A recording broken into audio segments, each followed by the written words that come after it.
To this day. To this day. Rich people don't sleep 8 hours a day.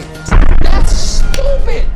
Use your common sense. What up, Bushido Spirit, Snowpiercer episode 2, prepare to brace. Now this will be a very brief review, and it will not be a summary of the episode due to unforeseen circumstances. Hopefully next week everything is back to usual. Anyway, Snowpiercer episode 2, prepare to brace. The title represents the number of things happening, and what could happen in the future due to the events of this episode. The dominoes are starting to fall. The train gets caught in an avalanche. It survives, however the cattle car was exposed to the harsh winds outside, creating a food shortage in the future, I'm sure. Possibly more cannibalism. Yeah. Oh, God. Here's your beef.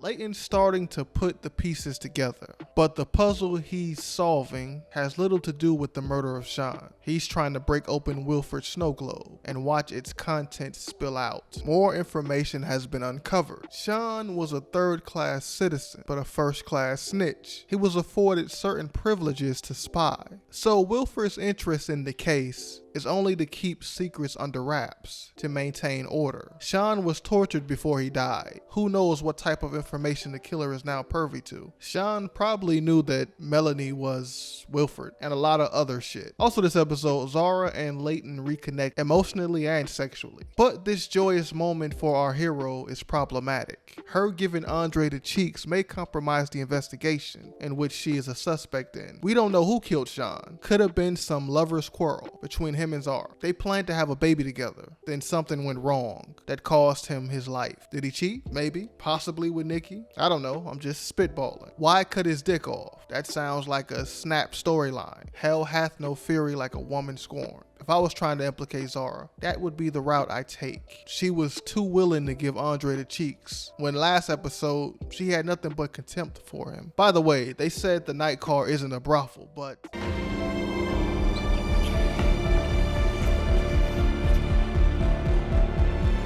I don't know. I'm sure Layton wasn't the only one who received a happy ending. Why else was Edward a regular? I mean, come on. There's a lot of strip clubs that aren't brothels. Anyway, the progression this episode for Andre was crazy. He not only is close to solving Wilford's mystery, but his revolt made headway as well. All the access he was given has been extremely beneficial. He managed to draw up a blueprint. However, he may have failed transferring the information to the tail. We'll see in the next episode. Unlike Andre, Melanie didn't have as much success. She has taken nothing but L's this week. Her mishandling of situations may jeopardize all she's worked for. She ignored the advice from one of her engineers, which may have caused the cattle car to be compromised. First Class is starting to question Wilford's competency. Nikki may never recover. Her brain is probably mush. She has that CTE. Melody is in over her head. She is involved in too much. The show hinted at this several times in an unsubtle way. I mean, it's a miracle no one in third to first hasn't figured it out already. Were their brains put in drawers too? Lastly this episode, Miles finally gets his apprenticeship, the one he's been waiting for. But it's bittersweet, especially after seeing one of his own get their arm frozen off. And the guards didn't even administer first aid afterwards. Her son had to suck dick for painkillers. If I was Miles, I would have declined. They out here eating people. Crazy. In closing, there are currently 3 people you could suspect in this case. Case of Sean's killer. Murder mysteries. Snowpiercer CSI. 1. Zara. She knew Nikki and Sean. 2. The Folgers girl. She seems to know a lot. And for some reason, she's infatuated with the tale. She has to be crazy. This bitch is fascinated with death and poverty. She on her Ted Bundy shit. 3. That crazy looking Russian guy. I mean, come on. It's always Russia. Also, anyone who visits the noodle shop frequently is a cannibal. And if they were eating people before the train's cattle supply got frostbitten, one could only imagine the number of Hannibal Lecters running around in a couple of weeks.